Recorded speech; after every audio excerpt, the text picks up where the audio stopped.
Hello everyone. I'm a little early, but I'm not sure if you can hear the cacophony of the geese flying overhead, and I wanted to share that with you.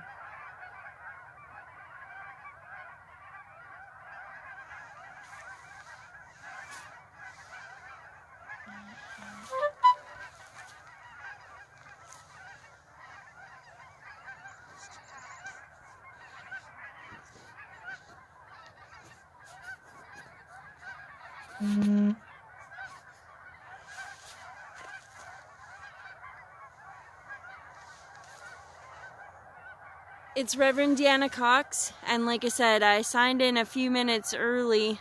I don't think you can see them, the sun's too bright, but I signed in a bit early to hopefully so that you could hear the geese flying overhead. Here comes some more. Hello, I'm Reverend Deanna Cox. I serve the United Church of Canada, this online community of DKR United, and the 3 physical communities of Daysland, Killam, and Roseland. And actually I should include and beyond, because we support communities even beyond those 3. I wanted to talk today about the COP26, the climate summit. But wait, before you tune out or turn off, I wanted to say that I'm not going to bash any one industry or any of the industries actually. I'm not going to spout any sort of political agenda. I just want to talk about our faith and how it calls us to live in the world. Kind of like where the rubber meets the road. Hence, I chose this for a location specifically so that the sounds of our world are around us as you listen. We, in the United Church of Canada, our creed calls us to live with respect in creation. Beyond that, our scriptures call us to be stewards of God's creation. The earth is the Lord's and the fullness thereof, and we as children of God are called to care for that and to ensure that that is here. As I was mulling through what I might share with you, the story of Abraham and God saying to him, "Look up at the stars, and I will give you descendants more numerous than the stars," tells me that God's dream is not for the world to last for one generation, but for the world to last for generations as numerous as the stars in the sky. And in order for that to happen, we, my friends, need to live a little lighter, perhaps, to take into account the words of our faith and how they call us to live in the world. One of the things that is my deepest dream as a clergy person and in my calling to be a minister is that I can help promote dialogue about our faith and about the issues that we encounter that maybe bump up against our beliefs and that we struggle with. I want this to be a place of dialogue, even though I am standing on the road talking to a camera. I want it to spark dialogue in your heart, in your lives, respectful dialogue. And so with that, and knowing that the COP26, the climate summit for the UN, is going on, I am urging us to each reflect on the calls of our faith to live in respect in creation, to be stewards of this wondrous world that God has gifted us with and left us in charge of, and to think critically about the news articles and sound bites that get shared in the next few weeks. To maybe try and weed out the sensationalism that gets added to them, and to deeply reflect on how we are going to live so that our children, our grandchildren, our great-grandchildren will not have to deal with some of the dramatic changes that are forecasted.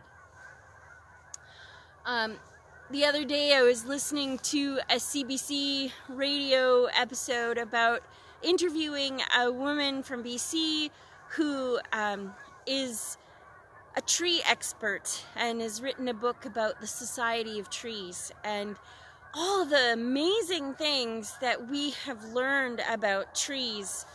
And at one point she shared that she'd gone through breast cancer and learned that one of the medications that she was taking comes from the yew tree.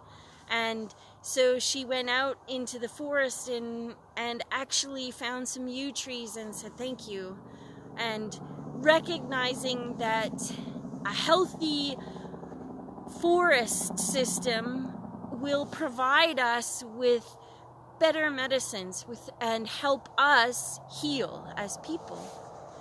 And so I was like, yeah, like that's what we need to do, is to have a healthy planet so that in turn we can be healthy and we can kind of essentially heal each other, sort of. We heal the earth and the earth heals us. And I happen to like trees, so it was an interesting episode. I hope to spark discussion. Not that I am hoping you agree with me on every point, and not that I am claiming to be any sort of an expert.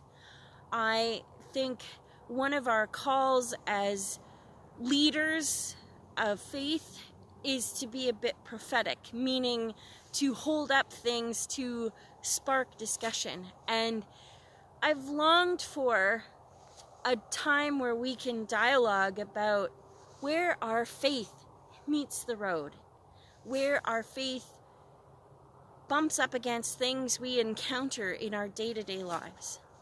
And so I kind of hoped that this midweek reflection piece would be a time of that.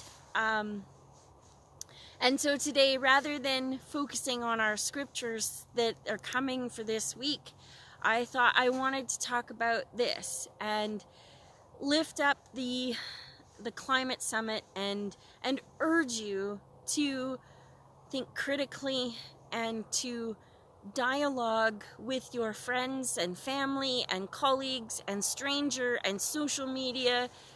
Please dialogue respectfully, using your best holy manners when you engage these topics in the world. That's my thoughts on that. To make a little bit of a plug of what's coming, we are trying a 3-Sunday rotation. It's a different style of worship for those that are attending in person. We're picking one scripture, and we are focusing on that scripture for 3 weeks, delving into it, hearing it, one scripture many ways the first Sunday, then hearing it again with, if you will, the traditional preaching, and then on the third Sunday hearing it yet again and maybe sharing how it speaks to our lives. And so because it's 3 Sundays in a row, that's partly why I didn't want to delve too deep into the topic today. For those of you that might be interested, we are going to be engaging Matthew 5, verses 38 to 48. It's the passage that is an eye for an eye, a tooth for a tooth, and turn the other cheek. And so I invite you to begin thinking about places that you have heard that. It's been used a lot in secular media and pop culture and medium, I guess I should say, and pop culture. And yeah, just start thinking about places that you've kind of heard it said, or how you've heard it said in your families, maybe, in the stories that we share. And if you are interested, as I said, on the 3rd Sunday, we are going to invite some people to share how they have encountered that passage, either in the previous 2 weeks or in their lives, and the reflection on it. It's not a spontaneous invitation. It is a planned invitation. So if you would like to share, whether that be in person or via a video recording or something like that, or an email, please contact the office, because we don't want to put people on the spot. We want to specifically invite intentional sharing. And yeah, we're back to the sounds of the geese, which I absolutely love. They fill my heart and my soul.